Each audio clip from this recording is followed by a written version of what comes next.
நேதாஜி சுபாஷ் சந்திர போஸ் இந்திய விடுதலைப் போராட்டத்தின் மிக முக்கியமான தலைவர்களில் ஒருவர். அவர் தனது தைரியம், தன்னம்பிக்கை மற்றும் தேசபக்தியால் இந்திய மக்களின் இதயங்களில் என்றும் வாழ்கிறார். அவரது வாழ்க்கையும் பணிகளும் இன்றும் இளைஞர்களுக்கு ஊக்கமளிக்கின்றன.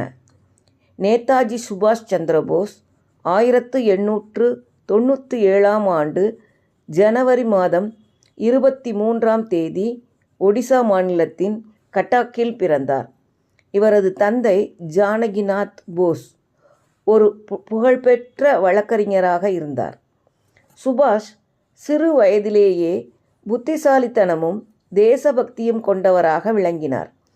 அவர் கல்கத்தாவின் பிரசிடென்சி கல்லூரியில் படித்து பின்னர் இங்கிலாந்தில் ICS அதாவது இந்திய சிவில் சர்வீஸ் தேர்வில் தேர்ச்சி பெற்றார்.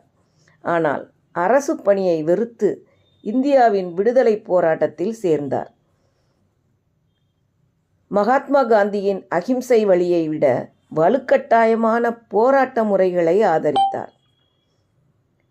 இளைஞர்களை உணர்வுபூர்வமாக இணைத்தார். காந்தியடிகளின் கொள்கைகளுடன் முரண்பட்டதால் 1939இல் காங்கிரஸிலிருந்து விலகினார். 1941ஆம் ஆண்டு இவர் நாடு கடந்து சென்று ஜெர்மனி மற்றும் ஜப்பான் போன்ற நாடுகளின் உதவியுடன் இந்திய தேசிய இராணுவம் INA இந்தியன் நேஷனல் ஆர்மி என்ற படையை உருவாக்கினார். இந்த படையில் பெண்களும் சேர்ந்து ராணி ஜான்சி படை என்ற பிரிவில் போராடினர். ஆனாலும் 1945ஆம் ஆண்டு ஆகஸ்ட் 18ஆம் தேதி தைவானில், அதாவது இப்போ இருக்கிற தாய்வான், ஒரு விமான விபத்தில் இறந்ததாக அதிகாரப்பூர்வமாக அறிக்கைகள் சொன்னாங்க. ஆனால் அவருடைய உடல் கிடைக்காததால் உயிரோடு இருக்கிறார் அப்படிங்கிற கருத்துகள் அப்போவும் இருந்தது, இப்போவும் இருக்குது. அது ஒரு மர்மமாகவே இருக்குது.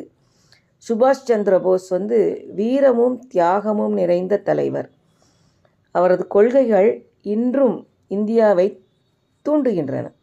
ஜெய் ஹிந்த் என்ற அவரது போர்க்குரல் இன்றும் இந்தியாவின் வீரத்தை எடுத்துரைக்கிறது. அவரை பற்றிய வரலாறு இளைஞர்களுக்கு ஒரு சான்றாக நிற்கிறது. சேனலுக்கு சப்ஸ்கிரைப் பண்ணாதவங்க சப்ஸ்கிரைப் பண்ணுங்கள் ப்ளீஸ். நன்றி.